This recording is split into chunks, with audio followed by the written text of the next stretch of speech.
2 weeks ago, the European Union's embassy in Israel released a video by the President of the European Commission, Ursula von der Leyen, to commemorate the foundation of the Israeli state. Nearly every single thing she said in it was a lie. It's time those lies were called out directly. 75 years ago, a dream was realized with Israel's Independence Day.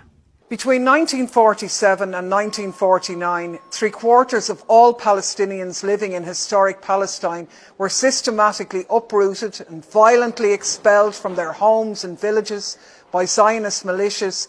Over 4 million acres of land were stolen, 400 towns destroyed, hundreds of Palestinians massacred during the events that led to the creation of the Israeli state. This may have been the realization of a dream for Zionists, but for Palestinians, it was the beginning of a nightmare that has continued for over 70 years.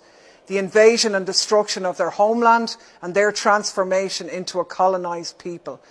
These events are known to them not as Israeli independence, but as the Nakba, the catastrophe.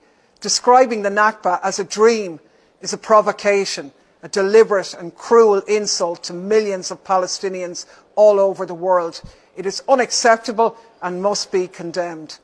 After the greatest tragedy in human history, the Jewish people could finally build a home in the Promised Land. German politicians are the leading Zionists in Europe today. From right to left, Germany's political class back Israel through thick and thin.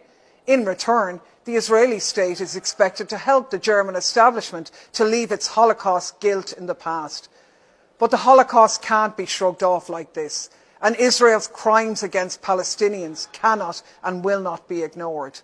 75 years of dynamism, ingenuity, and groundbreaking innovations. You have literally made the desert bloom. Israel did not make the desert bloom. The very phrase "make the desert bloom" is an infamous Zionist lie, which denies the prior existence of Palestinians in their own homeland. It's so brazen in its revision of history that it's the equivalent to proposing that the earth is flat. And to hear a notorious propaganda lie like this come out of the mouth of the President of the European Commission is beyond disgraceful. Palestine before the occupation wasn't empty. It wasn't a land without a people for a people without a land. It was continuously inhabited for millennia by diverse peoples and communities, including Muslims, Christians and Jews. It has a rich, proud history, culture and traditions. The region was blooming long before the Zionist occupation, and it still blooms despite it. Europe and Israel are bound to be friends and allies. Your freedom is our freedom. Seriously? Israel's freedom is Europe's freedom? Where does that leave Palestine? The calculated insensitivity to Palestinian experiences in this address is quite blatant. The message von der Leyen wants to convey is, if you're Palestinian, the European Union doesn't care about you. Well, let's be very clear about this. That's another lie. Many, many people in the European Union do care about you. Many of us want nothing to do with a disgraceful apartheid regime.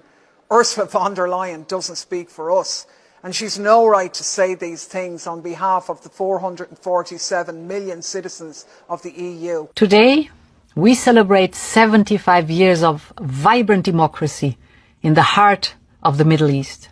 From the brutal attacks against worshippers at Al-Aqsa Mosque, to the settler violence against Palestinian communities, to the assassination of Palestinian journalists, to IDF murders in the streets, to attacks on the funeral processions of Palestinians shot dead by the IDF, to the shock and awe airstrikes on densely populated Gaza, to the most extreme right-wing government in Israeli history tearing up the independence of the Supreme Court, the image of Israel as a democracy is crumbling before the eyes